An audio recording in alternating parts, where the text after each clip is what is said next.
안녕하세요. 여러분의 지적 탐구를 돕는 지식의 반찬을 더하다입니다. 어느덧 처서가 지나고 백로도 코앞인데요. 아침 저녁 공기가 제법 서늘해진 게 정말 가을이 오고 있구나 싶습니다. 네, 이렇게 계절이 바뀌는 걸 느끼다 보면 자연의 어떤 질서 같은 걸 다시 생각하게 되죠. 오늘은 바로 이 계절의 길목에서 우리 주변에 참 흔하지만 그 속을 들여다보면 아주 깊은 이야기를 품고 있는 나무, 바로 은행나무에 대해 좀 파헤쳐 보려고 합니다. 특별히 오늘은 전희섭 작가님의 시선을 좀 따라가 볼까 하는데요.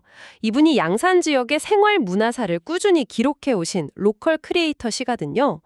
얼마 전에는 나무 중 헤아림, 은행나무를 들여다보며 라는 책도 내셨고요. 맞아요. 특히 그 전에 내신 토포필리아 양산 같은 경우는 양산 지역 어르신 130명이 넘는 분들의 목소리로 근현대사를 생생하게 복원한 정말 의미 있는 작업이었죠. 네.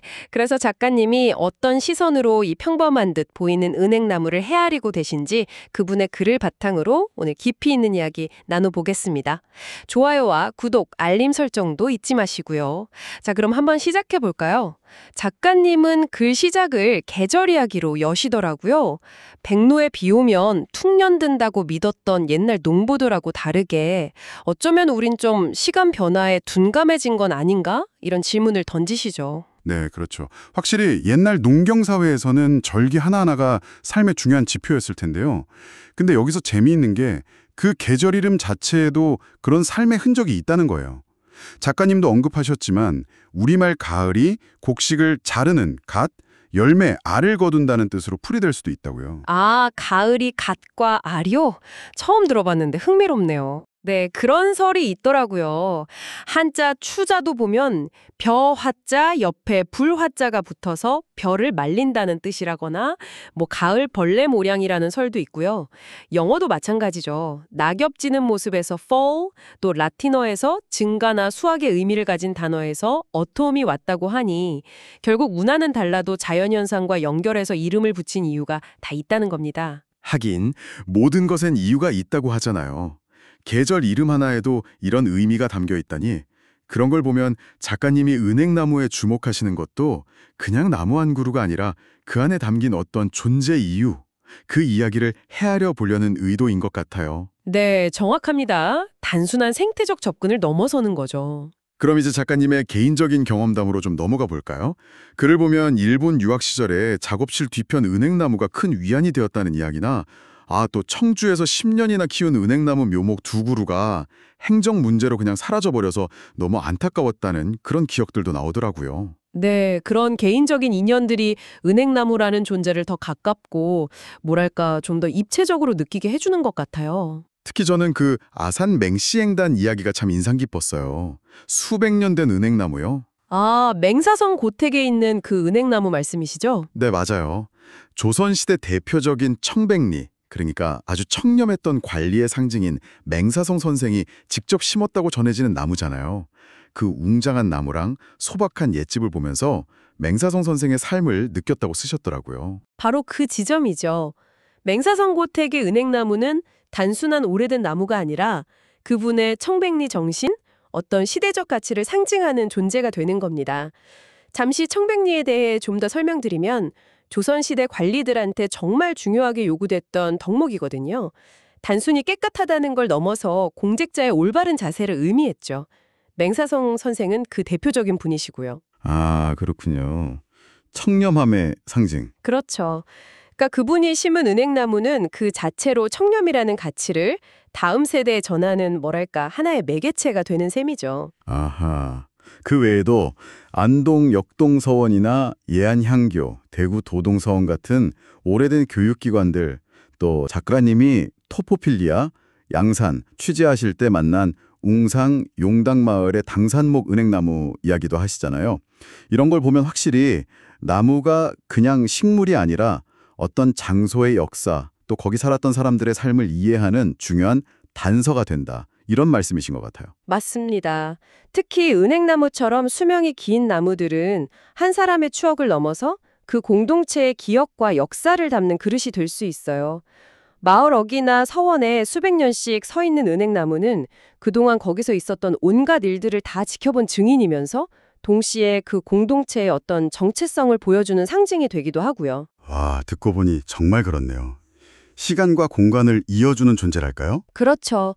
과거와 현재 또 자연과 인간을 연결해주는 특별한 매개체라고 할 수 있습니다.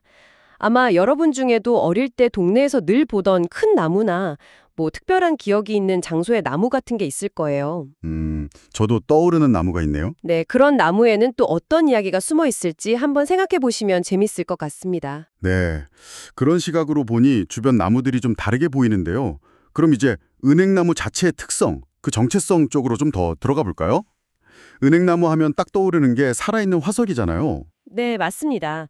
실제로 한 3억 년 전쯤 고생대 말에 나타나서 중생대에 번성하고 그 혹독했던 빙하기를 거치면서도 살아남아서 지금까지 거의 변하지 않은 모습으로 존재하거든요. 식물계의 시조새라고 할 만하죠. 3억 년 전이요? 와, 정말 대단하네요. 더 놀라운 건 전 세계적으로 은행나무과 식물 중에서는 딱 이 은행나무 일속일종만 남아있다는 거예요. 정말 독특한 존재죠. 세상에 정말 외로운 존재네요. 이름도 많더라고요. 우리가 보통 부르는 은행, 은싱은 씨앗 껍질이 은빛이고 열매 모양이 살구 닮아서 그렇다고 하고 서양 이름 긴코도 여기서 온 거고. 네. 또 노란 단풍이 하도 예뻐서 메이든 헤어 트리, 그러니까 처녀의 머리카락 나무라고도 하고요. 아, 그건 또 예쁜 이름이네요. 워낙 오래 사니까 장수목, 또 할아버지가 심어야 손자대에 열매를 본다고 해서 공손수, 잎모양이 오리발 같다고 앞각수라고도 불렀다네요. 와, 이름마다 다 특징이 담겨 있어요, 정말. 그렇죠. 이게 우리나라에는 언제 들어왔는지 정확히는 모르지만 아마 중국 쪽에서 불교나 유교가 들어올 때 같이 전해졌을 걸로 봐요. 원산지는 중국 양쯔강 쪽으로 추정하고요. 아, 문화랑 같이 들어온 거군요. 네, 그냥 나무만 덜렁 온 게 아니라 조선 후기 실학자 홍만선이 쓴 산림경제라는 책을 보면 재미있는 기록이 있어요. 부정한 관리가 있으면 은행나무 잎이 떨어진다는 속설 때문에 일부러 관청이나 향교, 서원, 절 같은 데 심었다는 거예요. 아하, 정말요? 약간 감시제 역할 같은 건가요? 뭐 그런 상징적인 의미를 부여했던 거죠. 부정부패하지 말라고. 지금 우리나라에도 천연기념물로 지정된 은행나무가 23그루 정도 있는데요. 양평 용문사 은행나무 같은 경우는 신라 마지막 왕자 마해태자나 의상대사의 지팡이가 자란 거라는 전설도 있고요. 이야, 정말 역사, 생물학, 문화적으로 파면 팔수록 이야기가 끝이 없네요. 근데 또 실용적인 면도 무시 못하잖아요. 목재도 좋다고 하고 열매도 우리가 먹고. 네, 맞아요. 목재는 결이 곱고 탄력이 있어서 예전부터 고급 가구나 바둑판 재료로 쓰였고요. 씨앗은 뭐 다들 아시다시피 예로부터 자양, 강장이나 기침, 천식에 좋다고 알려져 있죠. 근데 요즘은 특히 잎이 주목받는 것 같아요. 네. 은행잎 추출물, 거기에 플라보노이드랑 테르페노이드라는 성분이 많은데요. 이게 혈관을 좀 넓혀주고 혈액순환을 돕고 항산화 효과도 있다고 알려져서 관련 의약품이나 건강기능식품 원료로 아주 많이 쓰이고 있습니다. 정말 버릴 게 없는 나무죠. 진짜 그러네요. 그런데 이렇게 좋은 은행나무한테도 딱 하나 좀 사람들이 꺼리는 게 있잖아요. 그 가을에 길바닥에 떨어져서 나는 고약한 냄새. 대체 그 냄새는 왜 나는 거예요? 여기서 이제 은행나무의 아주 중요한 생물학적 특징이 나옵니다. 은행나무는 암나무, 수나무가 따로 있어요. 자웅이주라고 하죠. 아, 사람처럼 성별이 다른 거군요. 네, 맞아요. 그리고 씨앗이 씨방 안에 있지 않고 겉으로 드러나 있는 겉씨 식물이고요. 소나무나 잣나무처럼요. 암나무가 씨앗을 만들려면 수나무에서 꽃가루가 바람 타고 날아와야 수정이 되는 거죠. 아하. 근데 우리가 흔히 은행 열매라고 부르면서 냄새 난다고 하는 거 있잖아요. 그건 사실 식물학적으로는 열매가 아니고 씨앗의 제일 바깥 껍질, 외종피라는 부분이 살처럼 변한 거예요. 네. 그게 왜 그렇게 냄새가... 바로 그 외종피에 빌로볼이랑 은행산이라는 물질이 들어있는데 이게 그 지독한 냄새의 원인이에요. 빌로볼이랑 은행산. 네. 근데 이게 그냥 나는 게 아니라 다른 동물들이 씨앗을 함부로 먹거나 밟아서 망가뜨리지 못하게 하려고 은행나무가 수억 년 동안 만들어 온 자기 방어 수단인 거예요. 일종의 화학 무기 같은 거죠. 헐, 그 냄새가 생존 전력이었다고요? 와, 이건 정말 몰랐네요. 그냥 불쾌하기만 한 줄 알았는데. 그렇죠. 자기 씨앗을 지키려는 필사적인 방법인 셈입니다. 근데 작가님은 바로 이 지점에서 좀 우려를 표현하시더라고요. 요즘 국립산림과학원에서 어린 은행나무 DNA 분석해서 암수 구별하는 기술을 개발했고 그 뒤로 도시 가로수로는 냄새 안 나는 수나무만 심거나 아니면 이미 있는 암나무를 베어내는 경향이 있다고요. 네, 맞아요. 작가님이 사시는 동네에서도 암나무 열매 안 맺히게 가지치기를 너무 심하게 하거나 아니면 아예 암나무가 줄어드는 것 같다고 걱정하시더라고요. 편의를 위해서 그렇게 하는 거겠죠, 아무래도. 그렇죠. 하지만 이게 바로 이 글의 핵심 질문으로 이어집니다.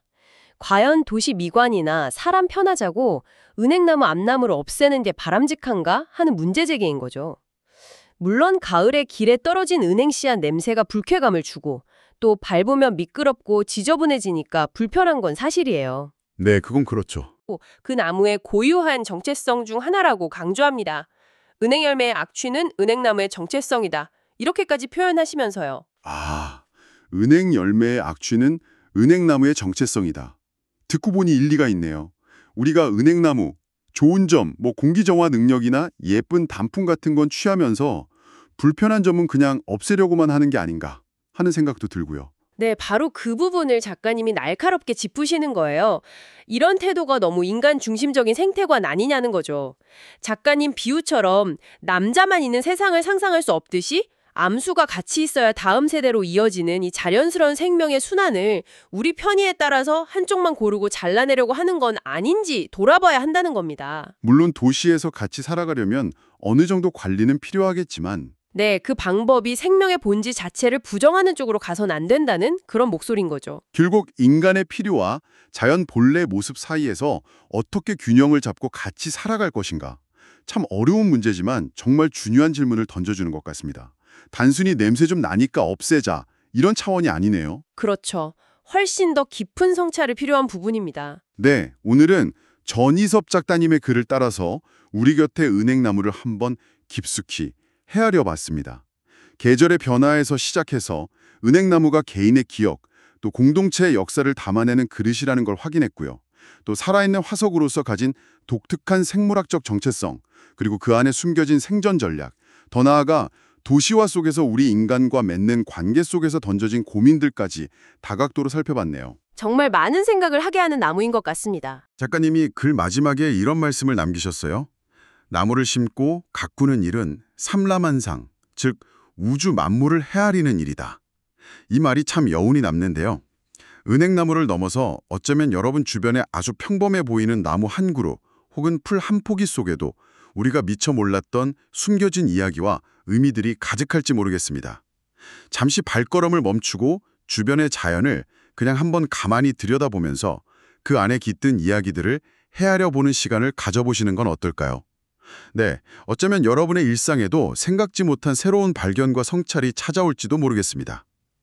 오늘 지식의 반찬을 더하다는 여기까지입니다. 감사합니다. 감사합니다.